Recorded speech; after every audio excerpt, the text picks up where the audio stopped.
What is up, everyone? I'm Ryan from Fireside Knicks with my co-host and friend Dylan Backer, and we are a few days away from one of the highly anticipated matchups in the first round. I think you could agree with me here. Most first-round matchups are pretty much like, yeah, the Celtics are playing the Hawks. I wonder who's going to win. Or, I think Miami is playing their second playing game to face the Bucks. If Miami wins, is anyone sitting here really thinking, oh my gosh, the Miami Heat versus the Bucks, what a series. The Bucks are going to mollywop them. Quite frankly, the Knicks and the Cavs are pretty evenly matched. The Knicks have played the Cavs well all year. These are two teams. There's a little bit of like a little spice added to it because the Knicks just missed out on Donovan Mitchell. He grew up a lifelong Knicks fan. He's amped up for this matchup. Jalen Brunson, the big acquisition, the new star in New York. Can he step up in the postseason? There are definitely a lot of storylines that are going to carry not just the New York media market, but across the nation, right? A lot of people are going to be tuning into this series, and I don't think it's being a Knicks fan or a homer here to say, this Knicks team definitely has the potential to stun a lot of people and go on a deeper postseason run than people think, or go out there and really just put a lot of pressure on some of the elite teams in the Eastern Conference, right? But with that being said, there's a lot of stuff we want to talk about and get into when it comes to how this team could go on a deep postseason run this postseason. But with that being said, before we get into everything, Dylan, how are you doing today, my friend? Tell me how you're feeling. How do you feel about this next matchup? Right, so I'm doing good first off, and Knicks Cavs first round playoff series. You couldn't have scripted it any better. Playing against Donovan Mitchell, who we almost got in the offseason. That's awesome, right? Now it would be even better if we can beat them in the first round. Like you said, most first round matchups, they're kind of just like, who cares? We all know these guys are going to win. Knicks and Cavs is a pretty even matchup, if you ask me. They seem to match up pretty well in the regular season. The Knicks seem to kind of handle them in the regular season. I'm pretty sure they went like 3-1 against them in the regular season. But now, hopefully, with both teams hopefully healthy, we'll have to find out with Randall. With that being said, this should be a pretty good series. Very good series. This should honestly go 6, maybe 7 games even. My prediction, I'm going to just lash it out already. I think it's going to be Knicks in 7. I think the Knicks have a good chance to win this series just because I think they're the deeper team. I think when you look at like the bench and the overall team I think it's a deeper squad. Cleveland obviously probably has the better starting 5, but we also have, 2 superstars in the starting 5, or 2 all-stars, I should say. I don't want to go too far to say superstars, but you get the point. 2 all-stars in our starting 5, and, a much deeper bench than Cleveland. Much deeper. I think that's the big difference. We have, Quickly, who's possibly going to win 6th Man of the Year. Josh Hart's, averaging 11 points off the bench as our 7th guy, which is pretty valuable right there. You know what I mean? Hartenstein's been great. Toppin can do a few things here and there. Clearly he showed he can do some things, in these spot starts he's been doing for Randall.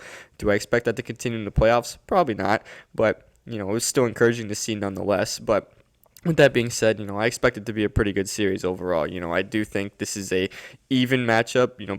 It's between a 4 and a 5, and I think, it fits that way. It's a 4 and a 5. These two teams are pretty even set with both, the matchups, just the way their rosters are constructed, the way they play, the way they've won their games. It's pretty even set.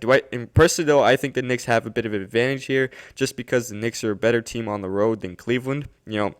I saw numbers. Cleveland was like 31-10 at home and only 20-21 on the road. The Knicks were above 500 both at home and on the road, and they had one of the better road records in the NBA.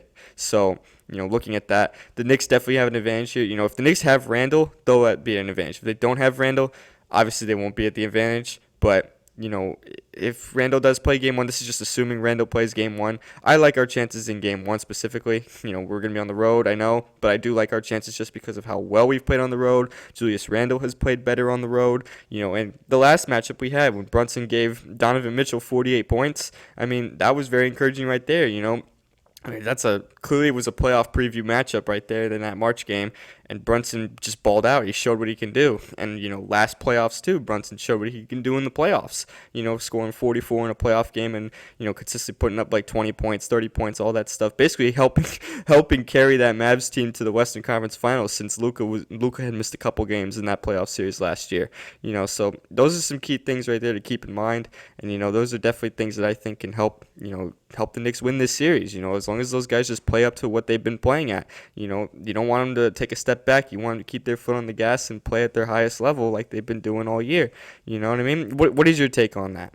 Yeah, so I think you hit the nail on the head there. Jalen Brunson I feel like there's a difference between Jalen Brunson's first New York postseason versus when Julius Randle is stepping in, right? This isn't to disrespect Julius Randle. I'm speaking from the perspective of Jalen Brunson has experience not just playing in the postseason, but for a brief period having to be the number one scoring option on a postseason team that ended up winning that series, right? Julius Randle didn't have that same level of experience, and also didn't have that same level of support. It really was. That 2020 team was very much live and die, and I mean that in a literal sense. I do not mean that in the sense of, like the Yankees live and die by Aaron Judge. Yankees can win games that Judge didn't play well. That 2020 Knicks team could not win a single game Julius Randle did not play it well in. That's not an exaggeration. That's not me, extending the truth. That's just how it was. This team can kill you in a lot of different ways. This team has different guys who can contribute on any given night. They have plenty of talent. I feel like Brunson and Randle have the support they need to go out and beat the Cavs, but more importantly, the support they need so that they don't have to do too much. And so that if it isn't there for them, they don't have to force their shots, right?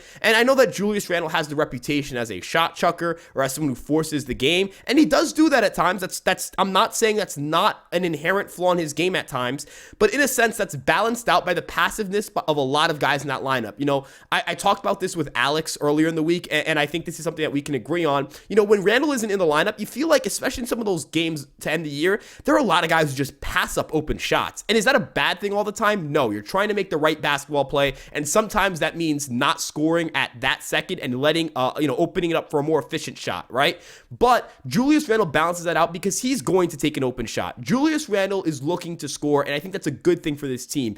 And if he doesn't have it, or if the Cavs, who have a great interior presence, are shutting him down the interior, he can pass it out. He can say, you know what, Jalen Brunson's on the perimeter, he's going to make this shot. Quentin Grimes is on the perimeter, he's going to make this shot. Josh Hart, Emmanuel Quickly. There are guys who can make shots on this team, right? I know RJ Barrett is struggling, and we'll get into this a little bit, but he's a shot creator. And naturally, by being a shot creator, right, that gives you a third or fourth option, depending on when Quickly's on the court or not, who can create his own shot and it can make his own shot. And he can get hot at any period of time. So I feel like there's just more support around the roster for those guys. And I want to present this question to you. I don't know if you saw that tweet about like the net rating stats for the Knicks with RJ on the court and off the court. But that's been flying around. There are questions about his playoff minutes.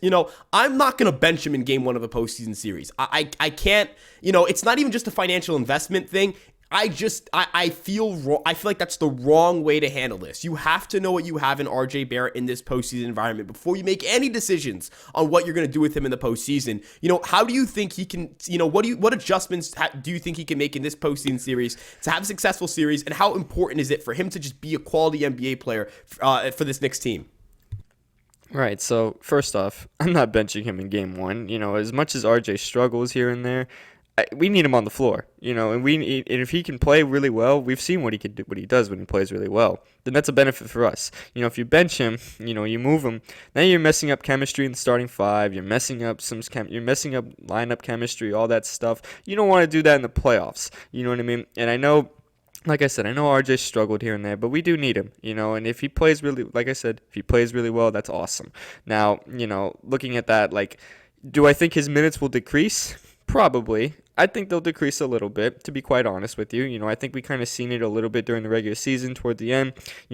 Tom Thibodeau was closing out with Emmanuel Quickly more often, and Quentin Grimes even here and there, more often than Emmanuel Quickly. Usually the closing lineup was like Brunson, Quickly, Hart, Randle, and then Robinson or Hartenstein, depending on who was playing better that night. That was usually how he closed it out, and it worked. We won a lot of games as a result of that, and I expect the closing lineup to be something pretty close to that. If not Quickly, then maybe Barrett will get that spot. I don't know. It really just depends on who's playing well and who's doing the right things. And for RJ specifically to improve and to be better, he just needs to take smarter shots. I mean, if you want me to be honest, it seems like he's still forcing shots. It still seems like he's force feeding it into the paint. He's taking a lot of three-pointers, which clearly is not falling, so I don't know why he continues to shoot as many threes as he does when we've seen how well he can be in the paint. He's had inefficient nights in the paint, yes, but he's also had extremely efficient nights in the paint.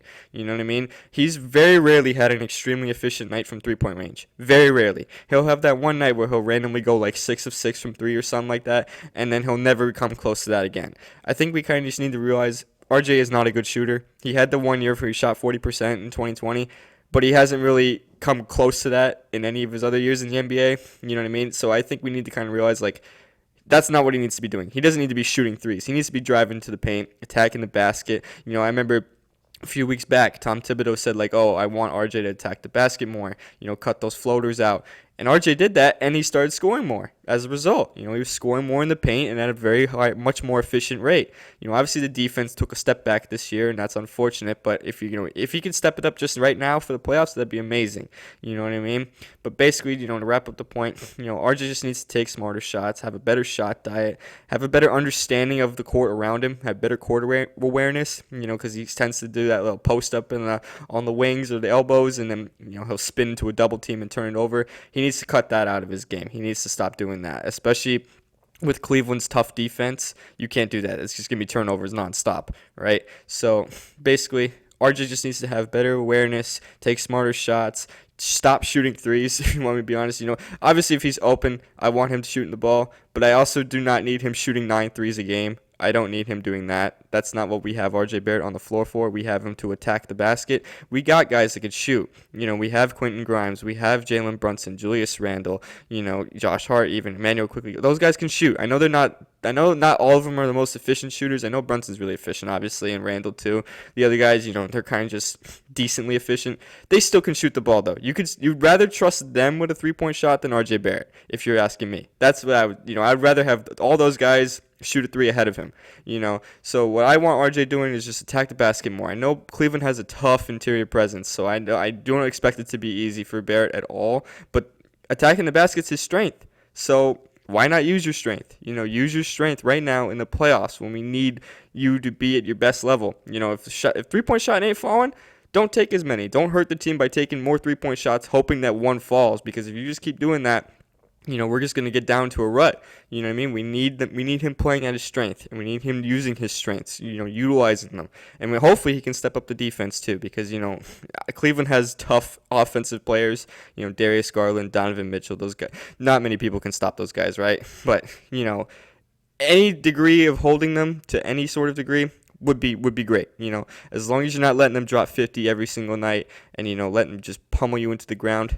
Then we'll take that, as long as it translates to wins. But basically, like I said, wrap it up, RJ just needs to find more smooth rhythm. He needs to get in the groove a bit. He can't force shots. What do you think about that? Yeah, the end of the day, the Cavs, again, they have a really good interior presence. Jared Allen and Evan Mobley are not to be tested that much in the interior. Not to not test them, but not to be, treated lightly. Those guys will not just block your shots. They will make life hell for you if you just try to drive to the basket and think you're going to get, by those two guys. And, if you're getting double teamed by them, just pass it out. Like, there's no reason to force a shot there. But as you mentioned, RJ Barrett, it's weird because you feel like, in a sense, that interior presence kind of is a benefit and a detriment to Barrett, in the sense that it's a detriment in the sense that you would caution him away from trying to drive to the basket, but in a sense it's kind of a benefit because I do think, in a sense, the Knicks having guys like Randall and RJ and Mitchell Robinson has interior presence as well. That should not be understated. Maybe that could create some sort of cracks, maybe get them into some foul trouble. If you can get one of Jared Allen or Evan Mobley to foul out in one of these games, you create a massive advantage for the New York Knicks. So, going to do that, you feel like you can attack their bench a little bit too. You feel like the Knicks have a little bit of a better bench situation. So, in those situations where we see this a lot, RJ gets subbed out, one of the first guys subbed out in the starting unit, and then one of the first guys brought back in with that second unit. Him and Quickly together, they're gonna outscore a lot of guys in the Cavs if they play their brand of basketball. And the second unit does have some shooting as well. Josh Hart, Emmanuel Quickly. Now Toppin is kind of, he's on and off with the 3-ball, and that is important, right? He is very on and off with his 3-ball. And if he does connect, you'll have spacing. He doesn't. I mean, it's come and go. It's inconsistent, but he can space the floor at times, right? And if you have those 3 guys that are hitting, if 2 of those 3 guys are hitting their shots, RJ Barrett's gonna have space to drive in the paint when the Cavs don't have their 2 big guys on the court, and you're gonna put yourself in a position to get a lot of interior points, dominate the rebounds for that period of time. And Alex mentioned this yesterday when we were talking about 3 players that need to step up. We talked about RJ, of course, but one of the players he mentioned that I didn't think about this at first was Mitchell Robinson, right? Because again, we've talked about this a lot, and I've talked about this a lot. Really strong interior presence for the Cavs. Really good defensive team. You know, they're going to get a lot of rebounds. They're going to want to take the Knicks the Knicks out of the offensive rebound category. If Mitchell Robinson can step up, if Mitchell Robinson can play at a really high level and, you know, give the Knicks that interior presence they really don't have in most situations, you know, how do you think that can help? How do you think that can affect how do you think that can affect the Knicks? How important is Mitchell Robinson going to be in this series? How do you think he can step up and at least take away what the Cavs do very well, which is defense, offensive rebounds, all that stuff? Right, so Mitchell Robinson is going to be instrumental in the series. I mean, you know, right now his rebound numbers skyrocketed when Randall, you know, sat out with the injury. You know, we see how important he is to not only the rebounding game, but also, you know, just the offensive game. I know he doesn't do a lot other than dunk, but, you know, if someone misses a shot, you know, he's usually always there to clean up the mess, whether it's with a putback dunk or a rebound and a kick out, we get a new possession. There's a reason why we led the NBA for most of the year in second chance points, you know, and, you know, we're up in the league in offensive rebounds and all that good stuff. You know, there's a reason for it. He's the reason. You know what I mean? He's instrumental for that. And obviously, like I said, you know, Evan Mobley, Jared Allen, very tough interior presence, right? Mitchell Robinson's kind of shown, though, that, like, this year he can kind of, you know, he can get physical with anybody. You know what I mean? Like, I know at times he's had his off nights, but more often than not, he has, you know, shown up and he has contributed. He has at least fought for rebounds, made it difficult for them. You know, he's cleaned up messes, cleaned up bad shots, cleaned up misses, you know, with putback dunks or rebounds and layups. Obviously, if he gets fouled, that's not ideal because he's not a good free throw shooter, but most centers are not a good free throw shooter, so it's unfair to be point the finger at Mitch. But with that being said, you know, regardless, he's gonna be instrumental. You know, with their tough interior presence, he is going to be a huge factor. You know, we see how good he can be on the defensive end. I mean, the last two games of the season, I think he had like 7 blocks in both games. Like, you know, we've seen what he can do. You know what I mean? We've seen he can be a really good shot blocker. He can be a really good interior presence on both sides of the floor. You know, so that's huge. You know what I mean? I would love for Mitch to step up big. You know what I mean? Do I expect Mitch to go out there and have constant double-doubles every night? No, because, you know, Cleveland's got tough interior presence. I just expect Mitch to, you know, just do what he does and be a force. You know what I mean? Do I expect, like I said, I don't expect him to fill up the stat sheet, but I expect him to make an impact in some way, shape, or form, whether it's with offensive rebounding, whether it's with, you know, blocked shots, or putback dunks, alley-oop lobs, you know, whatever it is that they decide to do with Mitch, I expect him to play a key role. You know what I mean? I expect him to see a lot of minutes. You know what I mean? I hope he doesn't get into foul trouble. You know, Hartenstein's been good and all, but I think we really need Mitch to step up. You know what I mean? I think he's a better matchup for, you know, Allen and Mobley because they're physical guys. Mitch is a pretty physical guy. You know what I mean? I think that's a better matchup for that. So I'm hoping that, you know, he can avoid getting into foul trouble. I know Cleveland's going to look to do that just because Mitch is such a good force. So we just got to hope that, you know, like I said, I hope he doesn't get into foul trouble. But, you know, to wrap up the point, he's going to be key to the series. Very key. He's going to be key all playoffs, really. You know what I mean? If he's not playing at his best, that takes away some key rebounding. It takes away some key possessions that we could get back. You know what I mean? It takes away defense, especially, too, because, you know, Julius Randle's not exactly a good defender. I think we all know that. So, you know, Mitchell Robinson's essentially the Peyton defense. If we're being honest here, he's essentially the interior D. So we're gonna need him to really step up. And good, you know, they always say offense wins games, but defense wins championships, right? I know that obviously, you know, associating the Knicks and a championship this year, you may be thinking I'm crazy, but, you know, this team can do something this year. This team can do something as long as they get the pieces clicking together like they have been since the calendar year flipped to 2023. Then, you know, they can do something. They can definitely do something. And I think, you know, if Mitchell Robinson plays well, then that's the start of something happening. Do I think Mitchell Robinson is like the X factor in a way? No. But do I think Mitchell Robinson is a key piece that needs to, you know, step up? Absolutely. What do you think about that? Yeah, no, I 100% agree. You know, I think another thing you mentioned with like the foul trouble for Mitchell Robinson is, you know, it's not even like the Cavs have like bad shooting centers. Like Jared Allen is shooting 73.3% from the free throw line, which is definitely below average, but for a center, which is the thing you hit on, right? For a center, that really isn't that bad. So it's not like, you know, you necessarily want to just like hack at Allen and send him to the free throw line late in a game where you have some fouls to give. But, you know, it's going to be a tough defensive assignment. It's going to be a tough offensive assignment. It's Mitchell Robinson, you know, I don't want to make it seem like Mitchell Robinson has to go out there and perform like a superstar or anything like that.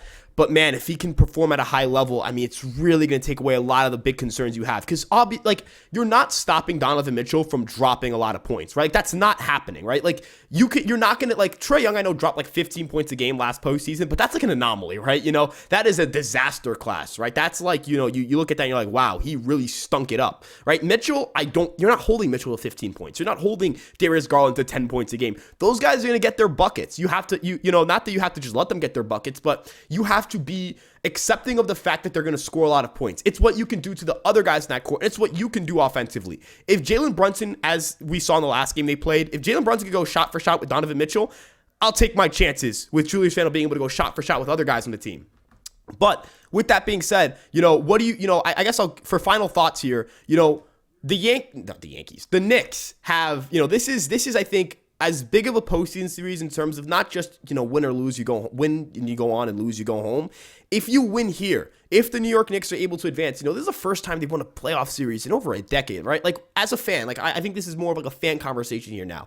As a fan, what does a Knicks winning a postseason series mean to you?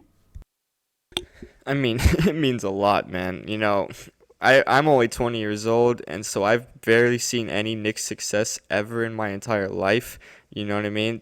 We thought 2021 when we made the playoffs was like, oh my God, we made the playoffs. Holy crap, we're back. You know, all this. Then we missed it last year, and it's like, oh no, we're gonna fall right back into being not so good, are we? You know, now we're back in the playoffs and even better than when we were in 2021. So right now, I'm feeling confident. You know, and if we win a playoff series, then you know, I'll start thinking like, okay, maybe very, very, very soon we could be like a championship contender. You know what I mean? Like, and that's from a fan perspective, of course. You know, because thinking about it this way, you know, winning a playoff, already making the playoffs makes you a attractable destination. If you win a playoff series, though, and you show you can, like, be a legit contender, that'll attract other players or other superstars or other all-stars that are, you know, on the trade block or pending free agency that might want to come over here, you know, because I think it's pretty clear that we're not that many pieces away from being, like, a serious problem. You know what I mean? We may already be a serious problem right now.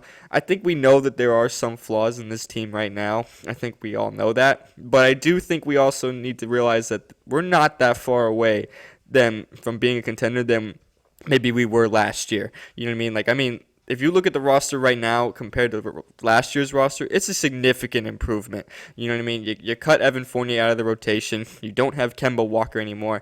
You know, obviously you probably miss Alec Burks from the bench, but he's not starting at point guard anymore, so that's a big thing. You know what I mean? You don't have like Nerlens Noel anymore. You have Isaiah Hartenstein, who's much more impactful. You know what I mean? You have a load of improvements, and obviously Emmanuel quickly improved this year. You know, took a huge leap, and now he might win the Sixth Man of the Year award. You know what I mean? So, looking at all that, everything's much more improved. You know, things are trending in the absolute right direction. And with all the draft picks the Knicks have, too, in the upcoming years, we're set up. To be quite honest with you, we are very, very much set up to have a very successful decade. You know what I mean? Like, these next, like, you know, several years could be very successful for the Knicks as long as they don't, you know, slip away and make bad, you know, executive decisions and all that stuff. This could be a very successful time for the Knicks, especially since, you know, we have Jalen Brunson, Julius Randle, and RJ Barrett, you know, kind of tied with us for the next few years. You know what I mean? If we can develop that big core and kind of make a big three, you know, we already have two superstars. If RJ can get it going next year, then you make it a big three. That's great. You know, not many teams have the luxury of having like a big three these days. Most of it's like, you know, they have the two guys and then the rest of them are kind of just the complementary pieces, you know. If you can do that, that'd be amazing if you have a big three, you know. So looking in the future, you know, just kind of wrap up the point, they're very well set up for future success. They're very well set up, you know, and I think making the playoffs right now really set the tone. Like, okay, we can be a really good team, you know. They're kind of showing people like we're not that far away. We are very close to being like a serious problem in the Eastern Conference, a serious problem to, you know, a threat to make at least the Eastern Conference Finals or even the NBA Finals if they really got hot. You know what I mean? Like this year, I think they have a shot to make the Eastern Conference Finals. Do I think they will? I don't want to definitely say yes because, you know, if they win this round, then they got to play the winner of the 1-8 series, and it'll likely end up being the Bucks. Nobody can beat the Bucks right now. I'm just being honest. You know, the Bucks are extremely good. You know, they're destined to go back to the finals, and honestly, they're poised to win it all again. That's just me being honest for this season. But for future seasons, we can be really set up for success if they make the right moves and stuff like that. What do you think about that to kind of wrap this up? Yeah, no, I think a postseason series win would be massive for the franchise. You give postseason experience to a lot of guys you feel like are part of this core. That means that these guys played well, of course. So that also means you got some pretty key performances, right? Like, you're not winning this series if everyone sucks. That's not really how this works. And even if they don't score a lot, that means they played like elite level defense. And then you get to punch up a little bit. You get to face one of the Sixers or the Celtics or the Bucks, And if you get to face one of them, not saying they're going to go out there and win, but it's a good challenge. And the Knicks need that type of environment. They need to, play in that environment. You can't learn, not that you can't learn about basketball through the regular season, but you can only learn so much through the regular season. This team needs to have the expectation of being a contender in the East, and you want to also attract external talent, right? You want to, I think every Knicks fan is under universal agreement that you can go out and they're under universal agreement. You can go out and get a superstar level player, right? And that this team's has the resources to do that, and this team wants to do that. So, end of the day, that's what I feel. That's what I feel this series could do, which is just put them on the map, right? I know they're already a good team. I know all these things. A postseason series win would not just put them on the map. It would do a lot more than that. I think just competing in this series would put them on the map. But they feel like they're a piece away, and a series win wouldn't just validate that. I think that'll do more than validate. I think, and then also we get to play with house money at that point, right? At that point, it's all just everything else would be just a cherry on top. So yeah, those are my real final thoughts on it. I don't know if you have anything else you'd like to add. But yeah, I mean, basically, let's just enjoy this. The Knicks have not been a successful franchise the past 20 years, and now we're finally successful. So we need to enjoy it while we can. You know what I mean? You don't know we really don't know what the future holds for the Knicks right now. It does look very good, but you obviously never know. So, anything could happen. So let's enjoy this right now. Can we hope to get to the Eastern Conference Finals, the NBA Finals? Of course. I would love to win the whole championship this year. We also got to be realistic with ourselves and realize how tough of a road we have ahead if we do expect to do that. So we can't we can't beat ourselves up too much if we don't, make it that far, because quite frankly, it is inevitable. That's not me being pessimistic. That's me being realistic here with that. You know what I mean? It's inevitable, but right now we need to enjoy this, because right now we have something really going for us. We're trending in the right direction, and we're set up fantastically for the future. So let's keep that going, and let's just have good energy for this playoffs. You know what I mean? This playoff should be really fun. Should be a very good series for us. Against Cleveland, it should go 6 or 7 games. I quite frankly expect it to do that. You know what I mean? Honestly, it could go 7. It might honestly be the best first round matchup almost in the entire NBA out of these playoffs so far. It might be the best first round matchup, maybe the second best, I don't know. Probably definitely the best first round matchup in the East. I could definitely say that. It's probably going to be the most competitive first round matchup in the East. So let's enjoy it. Let's hope for a great series. Let's just have some fun. You know what I mean? Let's just go get them. Let's get that series win. Anything you want to add? No, I 100% agree. Look, a lot of people that either don't have a dog in this postseason or aren't or their team isn't playing are going to be paying attention to this series, because this is the one that a lot of people are going to be uncertain about in the East. So end of the day, look, just go out and play Knicks basketball. If the Knicks play their brand of basketball, I think they'll win this series. But we'll keep you guys up to date with what's going on in the Knicks with Julius Randle's health. We'll make sure we talk about all of that as we get closer to the postseason. If you guys are excited, make sure to let us know and tweet at us. Go on our Instagram, go on our TikTok, talk to us. Let us know what you guys think about this Knicks team. Leave us a comment in the description. Join the conversation. Like, comment, and subscribe. Turn on post notifications so you know when we post. And we'll see you guys in the next video. Thank you guys so much for tuning in. Peace out.